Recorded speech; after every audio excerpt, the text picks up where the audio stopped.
Hello everyone, welcome to WC classes chapter 8 trigonometry. ठीक है, अब जो हम करने वाले हैं, मैंने पार्ट 1 डाला था इसका इंट्रोडक्शंस। आप जिसने इसका इंट्रोडक्शन नहीं देखा है पार्ट 1 वो जाके देख ले इंट्रोडक्शन। अब ये जो करेंगे हम पार्ट 2 करेंगे। देखो मैंने सारे फॉर्मूले बता दिए थे, कुछ फॉर्मूले बच रहे हैं हमारे जिसको कि मैं इस फॉर्मूले के जो है ना ट्रिग्नोमेट्री टेबल है, इस ट्रिग्नोमेट्री टेबल के बारे में आपको बता देता हूँ, जिसके ये सब है ना हमारे जो है एक्सरसाइज 8.2 में यूजेस आने वाले हैं। तो इस टेबल का एक यूज़ करेंगे। ठीक है, ये जो स्पेसिफिक जो एंगल्स होते हैं ना, एक स्पेसिफिक एंगल होता है, इस एंगल के ज़रिए हम क्या करेंगे ना, इन स्पेसिफिक एंगल के ज़रिए हम इनका सबका क्या निकालेंगे, साइड्स निकालेंगे। इन साइड्स के क्या करेंगे, रेशियो निकालेंगे। ठीक है, तो हम ये जो स्पेसिफिक एंगल्स है इसको देखो याद तो आपको करना पड़ेगा, बट मैं आपको एक छोटा सा ट्रिक बता देता हूँ, जिस ट्रिक के जरिए अगर इन फ्यूचर अगर आप भूल जाते हो तो उसके जरिए आप क्या कर सकते हो, इसको निकाल सकते हो। ठीक है, तो अब हम एक बार मैं आपको इसको कैसे निकालना है एक बार फट से बता देता हूँ, ताकि आप इस ट्रिक का इस्तेमाल आप कर सको, ताकि अगर मान लो कि अगर कभी आप भूल जाओ तो इस ट्रिक के इस्तेमाल से आप इसको निकाल सकते हो। ठीक है, तो सबसे पहले मैं हम आपको बताता हूँ, सबसे पहले हमें क्या लेना ना, एक सिर्फ और सिर्फ एक सर्कल की मदद से आप निकाल सकते हो। सर्कल की मदद से देखो, जैसे मैं यहाँ पे एक सर्कल बनाता हूँ। ठीक है, तो सर्कल के हम ना 4 पार्ट कर देते हैं। ठीक है, अब देखो मैं सबसे पहले एक सर्कल है, इस सर्कल में चारों के चारों पार्टों को मैंने कोई शेड किया नहीं किया ना, तो 0 शेड, तो आप फट से यहाँ पे लिखेंगे एक 0 शेड लिख देंगे। ठीक है, अब उसके बाद देखो मैं एक पार्ट को मैं शेड करता हूँ, तो वो क्या कहलाएगा, वो होगा हमारा 1/4। ठीक है, उसके बाद मैं एक और पार्ट को शेड कर देता हूँ, तो ये क्या होगा हमारा, ये होगा हमारा 2/4। उसके बाद देखो, उसके बाद मैं एक और पार्ट को शेड करता हूँ, तो ये क्या होगा हमारा, ये होगा हमारा 3/4। उसके बाद देखो मैं एक और पार्ट को शेड करता हूँ, तो कितने पार्ट शेड हो गए, 1 2 3 4, तो 4/4 हो गए हमारे। ठीक है, 4/4 हो गया। अब इसके बाद देखो अब नेक्स्ट स्टेप क्या करना है, नेक्स्ट स्टेप हम इन्हीं नंबरों के ऊपर ना, सब नंबरों के ऊपर क्या करते हैं, पहले इसको कट करेंगे, तो 0 का 0 ही रहेगा। ठीक है, फिर 1/4 को 1/4 ही रहेगा हमारा, 1/4 का हमने क्या लिख दिया, 1/4 ही लिख दिया। उसके बाद ये आता है हमारा 2/4, तो 2 को हम काट सकते हैं, 2 1 जा 2, 2 2 जा 4, तो ये क्या आता है हमारा, ये आता है 1/2 आता है। ठीक है, उसके बाद आता है हमारा 3/4, क्योंकि 3 कटेगा नहीं। ठीक है, और 4 1 जा 4, 4 1 जा 4। ठीक है, ये तो सब में ही कट गया। ठीक है, इसमें तो 1 ही बचा, तो 1 का 1। अब इनके ऊपर क्या करेंगे, हम रूट लगा देंगे। ठीक है, सिंपल सा है, फटाक से करते हैं, सबके ऊपर रूट लगा देंगे। ध्यान से देखो, इन सबके ऊपर मैंने रूट लगा दिया। ठीक है, ठीक है, अब रूट लगा दिया। अब देखो इन रूट को मतलब, अब देखो अब हम क्रिएट करेंगे, क्या क्रिएट करेंगे, अब हम एंगल्स बनाएंगे। तो ले लेते हैं, ये एंगल बनता है हमारा एंगल ए। तो एंगल ए के अब जो स्पेसिफिक डिग्रीज होता है उस डिग्रीज को लिख लेते हैं। सबसे पहला होता है 0 डिग्री, उसके बाद होता है हमारा 30 डिग्री, उसके बाद होता है हमारा 45 डिग्री, उसके बाद होता है हमारा 60 डिग्री, उसके बाद होता है हमारा 90 डिग्री। ठीक है, ये हमने याद रख लिया। अब देखो सबसे पहला क्या होता है, साइन होता है। सबसे पहला हमारा साइन होता है ना, साइन ए। अब देखो साइन ए हमारा क्या होगा, देखो 0 को अगर 0 बाहर निकलेगा रूट में से तो 0 ही आएगा, है ना। अब आपको पता है ना रूट में से बाहर कौन सा नंबर निकलता है, वो नंबर निकलता है जिसके पेयर बन जाते हैं। तो 1 का पेयर हमारा बन गया, तो ये क्या 1 का 1 आ जाएगा। 4 का पेयर क्या होगा, 2 होगा। अब उसी तरीके से 1/2 का कोई पेयर होगा, 1/2 का, तो 1 का तो पेयर निकल जाएगा, तो 1 का 1 हो गया। और तो 2 का क्या पेयर होगा, 2 का कोई पेयर नहीं होगा, तो 2 का हम क्या लिख देंगे, √2 लिख देंगे। और 60 डिग्री, ये 3/4 का कोई पेयर होगा, 4 का पेयर होगा, मगर 3 का पेयर नहीं होगा, तो 3 को लिखेंगे √3/2, जो पेयर निकल गया। अब 1 का पेयर तो क्या होगा, 1 ही होगा। ठीक है, ये तो साइन हो गया। उसके बाद हमारा आता है कॉस। ठीक है, ये होता है हमारा कॉस ए। अब देखो जो आपने ये सीधा डायरेक्ट लिखा है ना, ये स्ट्रेट आपने लिखा है, देखो आपने पूरा सीधा लिखा है यहाँ से यहाँ तक। अब इसको 1 से लेकर उल्टा कर देंगे। अब 1 को लिख देंगे 0 डिग्री पर। ठीक है, और 60, और ये जो √3/2 है इसको लिख देंगे cos 30 डिग्री पर। बिल्कुल उल्टा करना है। ठीक है, और सिंपल सा देखो कितना सिंपल सा हमने √3/2 लिख दिया। फिर नेक्स्ट आता है 1/√2 का 1/√2 लिख देंगे, ठीक है। और ये देखो 1/2 का ये 1/2 हो गया, कितना सिंपल है ये।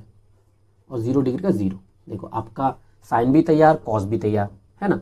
अब अगली बारी किसकी आती है, साइन कॉस के बाद आप बताएंगे कौन सा आता है। साइन कॉस के बाद आता है हमारा टेन की बारी। अब टेन क्या करना है हमें, अब टेन के बारे में बताना है। अब टेन है, अब टेन क्या करना है, इसको इससे डिवाइड करना है ना। अब इसको इससे डिवाइड करने का मतलब है कि आपने एक फॉर्मूला तो आपने अक्सर पढ़ा ही होगा, है ना। फॉर्मूला आपने पढ़ा होगा, क्या फॉर्मूला पढ़ा है, ये एक फॉर्मूला है कि tan थीटा इजिकल टू होता है साइन थीटा डिवाइडेड कॉस। अगर मैं साइन और कॉस को डिवाइड कर दूं तो मुझे tan मिल जाएगा, तो बस साइन और कॉस को डिवाइड कर देना, इसको इससे डिवाइड करेंगे। अब देखो 0 में से अगर मैं 1 को डिवाइड करता हूं तो मेरा आंसर क्या आएगा, 0 में से 1 को अगर मैं डिवाइड करता हूं मेरा आंसर 0 आएगा। अब 1/2 अब लिख लेते हैं, 1/2 लिख लिया, बड़ा वाला डिवाइड वो अपॉन दिया √3/2। तो नीचे का जो नंबर होता है, ये देखो ये जो नीचे का नंबर है ना, तो ये 2 और ये 2 खत्म, ऊपर का 1 बचा और नीचे का √3 बचा, तो 1/√3 हो गया। उसके बाद देखो ये नंबर ये तो दोनों पूरा ही कट जाएगा, तो 1 का 1 आ जाएगा। तो इसमें पता है क्या होगा, अब इसमें क्या हो रहा, इसमें होगा देखो नीचे का ये और ये कट जाएगा, तो सिर्फ और सिर्फ क्या बचेगा, √3 बचेगा, ठीक है। अब देखो अब यहाँ पे आता है, यहाँ पे एक चीज़ और समझने की बात है, कि समझने की बात ये है कि देख लो, जैसे कि ये रफ काम कर रहा हूँ, तो जैसे कि 1/0। अब देखो 1/0 क्या होता है ना, 1/0 कभी भी डिवाइड करेंगे ना, वैसे तो ये नंबर नॉट डिफाइंड है, मतलब कि इसको कुछ डिफाइंड होगा ही नहीं, बट इसको इससे कभी भी डिवाइड करेंगे तो इन्फिनिटी होगा। वो कैसे होगा, देखो अब मैं आपको डिवाइड देके देखता हूँ। 1 को डिवाइड दूंगा 0 से, अब देखो 1 को डिवाइड दूंगा 0 0 0 1 आ गया, फिर 0 करेंगे, फिर यहाँ पे 0 माइनस किया, फिर 0 आ गया, ये कंटिन्यूस चलता रहेगा, तो ये इन्फिनिटी तक जाता है, जो कि नॉट डिफाइंड होता है, तो ये इन्फिनिटी तक जाता है। तो साइन कॉस टेन हमें मिल चुका है। अब इसके बाद जो हमारा टेबल बनेगा, इस टेबल में है साइन कॉस टेन। अब आप बताओ साइन कॉस टेन के बाद क्या आता है, कॉसेक, है ना। तो अब हमारा होता है कॉसेक ए, कॉसेक की बारी है हमारी, ठीक है। अब हमारी किसकी बारी है, कॉसेक की बारी है, ठीक है। अब देखो कॉसेक, अब कॉसेक क्या करना है पता है, अब देखो अभी देखो हमने वो फॉर्मूला पढ़ा है ना, साइन क्या होता है P/H होता है, और कॉसेक क्या होता है H/P होता है, बिल्कुल साइन का उल्टा। तो वही इसका उल्टा हम कर देंगे, जब भी हम इसका 0 का उल्टा तो आपको पता है इन्फिनिटी होगा, क्यों, क्योंकि 0 यहाँ पे ऊपर है, ये देखो 0 ऊपर है, नीचे क्या 1 है।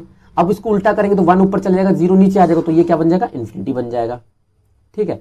उसके बाद देखो 1/2 है, तो 1/2 है तो यहाँ पे क्या बन जाएगा, 2 ऊपर चले जाएगा, तो 1 नीचे रहेगा, तो उसका वो नहीं है, वैल्यू नहीं है, मतलब कि उसको हम काउंट नहीं करते हैं, ठीक है।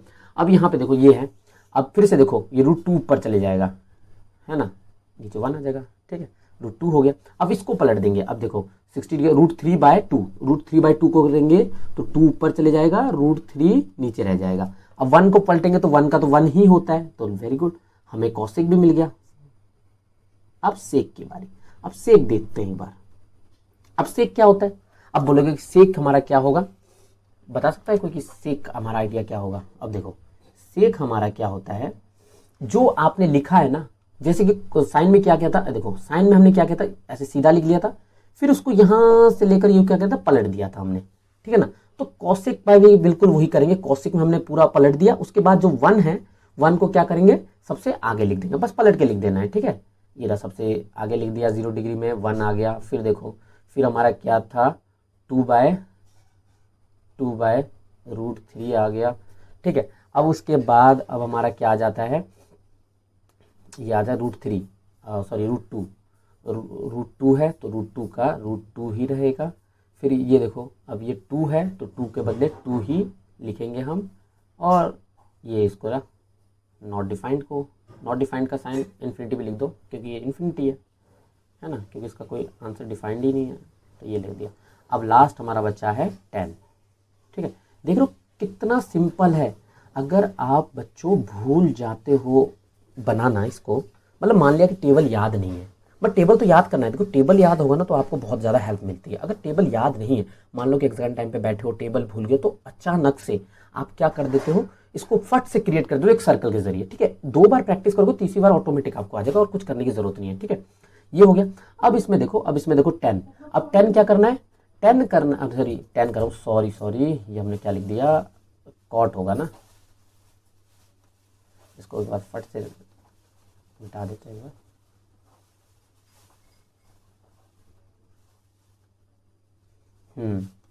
अब देखो, अब कॉट है। अब देखो कॉट क्या होगा, 10 है ना, तो बिल्कुल 10 का, अब क्या देखो 10 है ना, 10 का ही उल्टा कर देंगे, 10 का उल्टा कर देंगे। अगर जब हम 10 का उल्टा करेंगे तो ये क्या होगा, 10 का उल्टा करेंगे तो ये 0 का, ये आ जाएगा हमारा इन्फिनिटी, उल्टा कर देंगे सिर्फ। ठीक है, 10 को देखेंगे और ये 1/√3 है। ठीक है, 1/√3 है, तो उल्टा करेंगे ये √3 आ जाएगा, 1 का तो 1 ही रहेगा। ठीक है, ये क्या है हमारा √3। अब इसको उल्टा करेंगे तो नीचे 1 था, ऊपर चला गया। समझ में आ रहा है ना आपको, उल्टा कर रहा हूँ मैं 10 को उल्टा कर रहा हूँ, 10 ये रहा ना 10। अभी देखो ये 10 √3 है, ये नीचे है, नीचे 1 है, तो ये ऊपर जाएगा तो 1 ऊपर चले जाएगा, √3 नीचे आ जाएगा। अब उसी हिसाब से इन्फिनिटी है, अब इन्फिनिटी को मैंने बताया था 0 है, ये रहा, जैसे कि ये वाला नंबर ले लो, ये 0 नीचे है। अब 0 जब ऊपर चले जाएगा, ऊपर से जब किसी भी नंबर को डिवाइड करेंगे तो 0 ही आएगा, तो ये आ जाएगा 0। तो ये इससे आपका टेबल तैयार। अब आप सवाल सॉल्व कर सकते हो। ठीक है, अब हमारा आता है अगला जो हमारा फॉर्मूला है। ठीक है, अगला देखेंगे एक बार। देखो ये आइडेंटिटीज है, अभी जो आपका जो आइडेंटिटीज होगी ना, ये सारी आइडेंटिटीज क्या होगी, यूज होगी। ठीक है, वैसे ये आइडेंटिटीज यूज होगी। ठीक है, और मैं आपको एक चीज़ और बता दूं कि ये आइडेंटिटीज आपको कोई पूछेगा नहीं कि कैसे आइडेंटिटीज बना है, क्या है, आपको बस ये आइडेंटिटीज यूज करनी है और 8.3 में इसको यूज करेंगे। बट मैं फिर भी आपको एक बार आइडिया दे देता हूँ, बता देता हूँ कि आइडेंटिटीज बनती कैसे है। जैसे मान लो sine square theta plus cos square theta equal to 1, ये बना कैसे, जैसे कि मैं आपको बताता हूँ। जैसे कि मैं आपको एक ये ले लो, एक ट्राइंगल ले लो, एक ट्राइंगल ले लो, ये रहा, आपने एक ट्राइंगल ले लिया।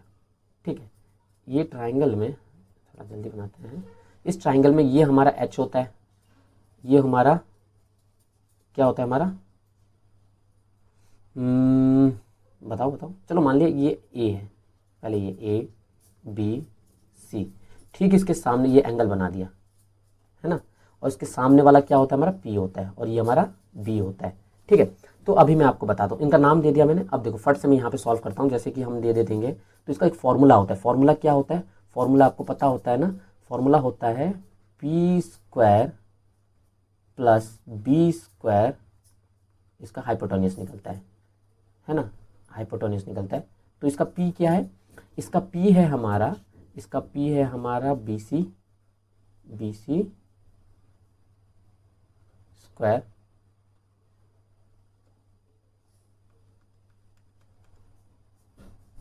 BC स्क्वायर प्लस बी हमारा कितना है, इसका AB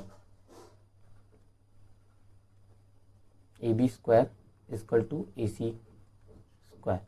अब देखो मैं अब यहाँ पे ना इन सब में मैं पता क्या कर देता हूँ, इन सब में AC स्क्वायर में, इसमें दोनों तरफ पता है मैं डिवाइड कर देता हूँ। किससे डिवाइड कर दूंगा, AC से, मतलब कि H हाइपोटेन्यूस को दोनों तरफ से डिवाइड करो, इजकल टू इस तरफ, इस टूल के उस तरफ।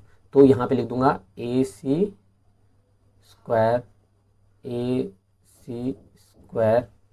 और ये AC स्क्वायर। तो मैं आपको बता दूं कि AC और AC कट गया, तो कट के क्या बन जाता है, 1 बन जाता है। तो ये दोनों देखो, अब ये दोनों क्या है, अपोन में है ना, तो इसको मैं ऐसे लिख सकता हूँ, मतलब सॉरी अपोन में है और स्क्वायर दोनों में है, तो मैं दोनों को BC/AC का स्क्वायर लिख सकता हूँ प्लस AB प्लस AC का स्क्वायर लिख सकता हूँ और इजकल टू 1 रहेगा। अब मैं बता दूं BC क्या है, P, तो P और AC मेरा कितना है, H, P/H प्लस AB मेरा कितना है, B प्लस ए सी मेरा एच है बराबर 1। अब मैं बताऊँ पी बटा एच क्या होता है, साइन। इन सब के बस स्क्वायर लगा है, याद रखना आप, ठीक है। तो ये हो गया हमारा साइन स्क्वायर, ठीक है। एक मिनट, सॉरी सॉरी सॉरी, थोड़ा ऐसे बनाते हैं।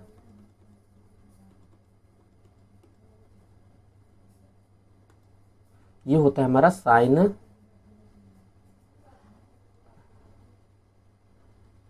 Sign square theta plus cos square theta is equal to 1, ठीक है ना। यही फॉर्मूला है ना। इसी तरीके से ये भी आगे का हम सॉल्व करेंगे। अब इसमें क्या करेंगे, एक बार हमने, अगर मैंने यहाँ से क्या दिया था, ए सी से, मतलब कि एच से सबको भाग, मतलब डिवाइड दिया था, तो दूसरे नेक्स्ट टाइम आप ये ले सकते हो, एक बार बी से तीनों को डिवाइड कर दो, फिर एक बार पी से डिवाइड कर दो, तो आपका आंसर आ जाएगा। तो उसी तरीके से ये भी निकलेगा और ये भी निकलेगा, ठीक है। और उसके बाद जो हमारा एक और है, ये मैंने आगे ही बता दिया वहाँ पे सॉल्व करने का, ये भी है जो कि आपको यूज़ करना है। ये फॉर्मूले हैं, ये जो है, ये सारे फॉर्मूले से आपको कहाँ पे यूज़ करने को मिलेगा, ये कि सारे के सारे फॉर्मूले आप में 8.3 में यूज़ करेंगे, ठीक है। जब 8.3 एक्सरसाइज करेंगे तो इसके बारे में हम और अच्छे से, और मतलब इसके बारे में करके इसको आगे सॉल्व करेंगे, ठीक है। तो आज की वीडियो बस यहीं तक की थी, ठीक है। तो आशा करता हूँ आपको पसंद आए। अगर नेक्स्ट वीडियो जो होगा हमारा 8.1 होगा, एक्सरसाइज होगा, और मैं कोशिश करूँगा कि सारी वीडियो क्या करे, जल्दी से जल्दी आए आप सबके पास, ठीक है। और जल्दी हम बहुत सारे मैथ्स के सारे चैप्टर्स कवर अप करने वाले हैं, और बहुत अच्छी तरीके से, दिन जैसे दिन बीतते जाएगा वैसे वीडियो अच्छी आती रहेगी, ठीक है। Okay, bye.